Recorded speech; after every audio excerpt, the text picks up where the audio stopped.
Good morning student. I Prahlad Chaudhary, assistant professor department of civil engineering और मेरा subject है RCC और इसका एक टॉपिक है आरसीसी का कॉलम डिजाइन, उसके बारे में मैं पढ़ रहा हूँ। आरसीसी जनरली तीन चीज़ों से मिलकर बना होता है, रेनफोर्स, सीमेंट और कॉन्क्रीट। रेनफोर्समेंट जो कि हम लोग बोलचाल की भाषा छड़, जिसको हम लोग रेनफोर्समेंट बोलते हैं, जिसका मेन एम होता है टेंसाइल लोड को कम करना। दूसरा होता है सीमेंट। तो सीमेंट का मेन काम होता है जो रेनफोर्समेंट और कंक्रीट उसको आपस में बाइंड करके रखना। तीसरा होता है कंक्रीट जो सीमेंट, सेंड और एग्रीगेट और वाटर के मिक्सचर से मिलकर बना होता है। तीनों की हेल्प से हम लोग किसी भी कॉलम, ये तीन चीज़ ही होती है। जनरली इसी कॉलम को आप देखोगे, चाहे इसी बिल्डिंग का ले लो, तो उसमें क्या होता है, सीमेंट, कंक्रीट और रेनफोर्समेंट, इनसे मिलकर ये कॉलम बनता है। तो ये जो कॉलम होता है, दो टाइप के कॉलम होते हैं। एक होता है शॉर्ट कॉलम, दूसरा होता है लॉन्ग कॉलम। जब slenderness ratio is less than 12 होता है तो उसको हम लोग शॉर्ट कॉलम बोलते हैं। जब slenderness ratio is greater than 12 होता है तो उसको हम लोग लॉन्ग कॉलम बोलते हैं। बट हम लोग ने जो क्वेश्चन लिया है उसमें डायरेक्टली दिया है डिजाइन और शॉर्ट एक्सियली लोडेड स्क्वायर।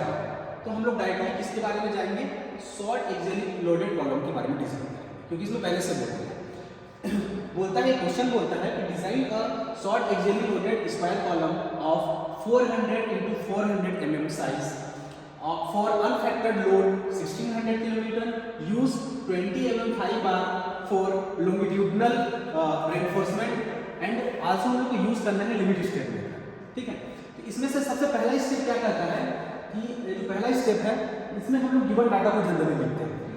तो गिवन डाटा में हम लोग का दिया हुआ है कि क्रॉस सेक्शन दिया हुआ है 400 into 400 mm, जैसे कि इसका आपका विड्थ 400 और डेप्थ भी 400 है। दूसरा चीज दिया हुआ है लोड, बट ये जो लोड दिया है वो क्या है, अनफैक्टर्ड लोड है। अनफैक्टर्ड लोड है मतलब जो गिवन लोड है इसके लिए हम लोग डिजाइन नहीं करेंगे। ठीक है, तो उसको हम लोग को फैक्टर में कन्वर्ट करना पड़ेगा। तो as per IS code IS 456-2000 इसको फैक्टर लोड में कन्वर्ट करने के लिए हम लोग को 1.5 से मल्टीप्लाई करना पड़ेगा। ठीक है, तो 1.5 into 1600 करते हैं तो इसकी वैल्यू आती है 2400 किलोमीटर। कहने का मतलब अगर हम लोग किसी भी कॉलम को 1600 किलोमीटर लोड के लिए अगर डिजाइन करते हैं, ठीक है, तो क्वेश्चन नहीं बोल रहा है कि इसमें लोड आ रहा है 1600, तो वो फेल हो जाएगा। बट अगर फैक्टर ऑफ सेफ्टी को मल्टीप्लाई करके हम लोग 2400 किलोमीटर के लिए अगर डिजाइन करेंगे तो इसका मैक्सिमम लोड कितना आ रहा है, 1600। बट इसमें ये बियर करने की कैपेसिटी कितनी होगी, 2400 किलोमीटर। तो हम सेफ साइड में, इसलिए हम लोग जितना गिवन है उसी के लिए नहीं करते, फैक्टर लोड मल्टीप्लाई करने के बाद जो लोड आता है उसके लिए डिजाइन करते हैं ताकि हम लोग को कॉलम फेल ना हो। दूसरा चीज कंक्रीट, जो कंक्रीट दिया हुआ है उसमें हम लोग अलग अलग ग्रेड के कंक्रीट होते हैं, M5, M10, 15, 20। तो हम लोगों ने कौन सा यूज किया है, M20 grade of concrete use किया। दूसरा चीज है स्टील। दो चीज से मेनली मिलकर बना होता है आपका जो कॉलम होता है, एक होता है कंक्रीट से, दूसरा होता है स्टील। स्टील के भी अलग अलग ग्रेड होते हैं, जैसे कि Fe250, Fe415, Fe500। अब नया अभी Fe550 भी आने लगा। तो हम लोग ने इस क्वेश्चन के लिए Fe400 यूज किया है। M20 और Fe400 का मतलब क्या है, ये होता है कैरेक्टरिस्टिक कंप्रेसिव स्ट्रेंथ और ये होता है इसका यील्ड स्ट्रेंथ। ठीक है, यहाँ तक ये बियर करता है। ये पहला आपके स्टेप में हम लोगों ने गिवन डाटा को कवर किया है। देन सेकेंड स्टेप आता है load carrying capacity of short column. ये जो लोड कैरिंग कैपेसिटी है वो IS 456-2000 में पेज नंबर 71 में क्लॉज नंबर 39.3 में दिया हुआ है।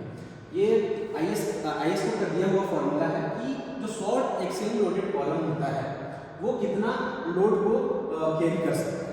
ठीक है, इसमें जो PU है लोड को डिनोट करता है, FC के कैरेक्टरिस्टिक स्ट्रेंथ ऑफ कंक्रीट को, AC किसको डिनोट करता है, एरिया ऑफ कंक्रीट को, और FY होता है इन स्ट्रेंथ ऑफ स्टील और ASC होता है एरिया ऑफ स्टील। अब हम लोग किसी भी कॉलम को जनरली देखते हैं, ये जैसे कॉलम है इसमें दो चीज होता है, एक होता है स्टील और दूसरा होता है कंक्रीट। ये हो गया स्टील, ASC हो गया, और ये हो गया अपना AC कंक्रीट। तो जिसका जो टोटल एरिया है, ये जो टोटल एरिया है इसको हम A से डिनोट करते हैं। टोटल एरिया ऑफ कॉलम किसके बराबर होगा, area concrete plus area of steel के बराबर होगा। जब ये टोटल एरिया हम लोग अगर एरिया ऑफ कंक्रीट चाहें तो क्या होगा, एरिया ऑफ कंक्रीट क्या होगा, total area minus area of steel. ठीक है, जनरली जो टोटल एरिया है किसके बराबर होगा, area of concrete plus steel. But हमको चाहिए इस फॉर्मूला में रखने के लिए एरिया ऑफ कॉन्क्रीट। तो एरिया ऑफ कॉन्क्रीट के लिए हम लोग को टोटल एरिया में माइनस करना पड़ेगा एरिया ऑफ स्टील, तो हम लोग का एरिया ऑफ कॉन्क्रीट आएगा। इसी फॉर्मूला में हम लोग इसको चेंज करेंगे ASC को, ASC की जगह में हम लोग क्या लिख सकते हैं, ASC की जगह में लिख सकते हैं हम लोग टोटल एरिया माइनस ASC लिख सकते हैं। हम लोग इसको कन्वर्ट क्यों कर रहे हैं, क्योंकि इसमें दो अननोन वैल्यू है, तो एक अननोन को निकालना है क्योंकि हम लोग को स्टील फाइंड करना है, तो इसलिए स्टील में कन्वर्ट कर रहे हैं ताकि हम लोग फाइंड कर सकें। टोटल एरिया दिया हुआ है क्वेश्चन में। अब हम लोगों ने क्या किया, इसमें पुट किया लोड हम लोग क्या लेंगे, फैक्टर लोड, जिसकी वैल्यू है 2400 किलोमीटर, बट एक किलोमीटर में है, बाकी सब की वैल्यू न्यूटन पर एमएम में है, उसको न्यूटन में चेंज करने के लिए क्या करना पड़ेगा, 10⁻³ का मल्टीप्लाई करना पड़ेगा। देन आफ्टर 0.4 का 0.4 FC के कैरेक्टरिस्टिक स्ट्रेंथ ऑफ कंक्रीट जिसका वैल्यू है 20।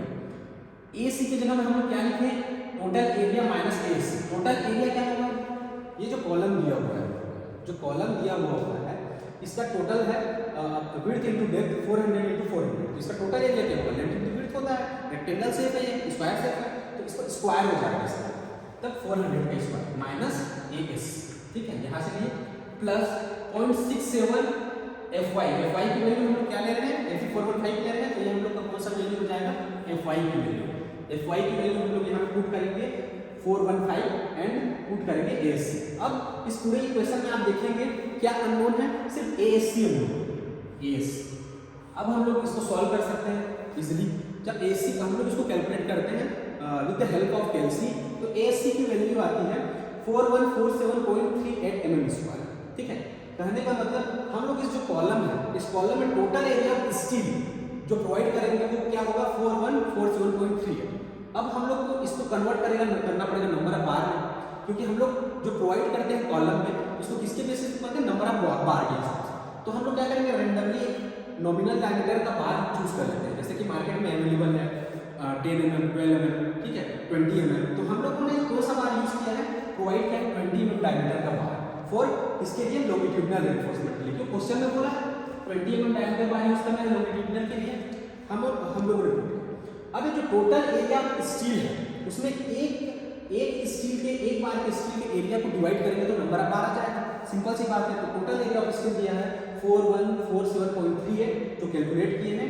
एक बार का एरिया क्या होगा, π/4 × d², क्योंकि ये कौन सा शेप में होता है, आपका जो बार है सर्कुलर शेप में होता है, तो सर्कल का क्या है, एरिया क्या होता है π/4 d²। तो हम लोगों ने उसको पुट किया, पुट करने के बाद इसकी वैल्यू आई 13.2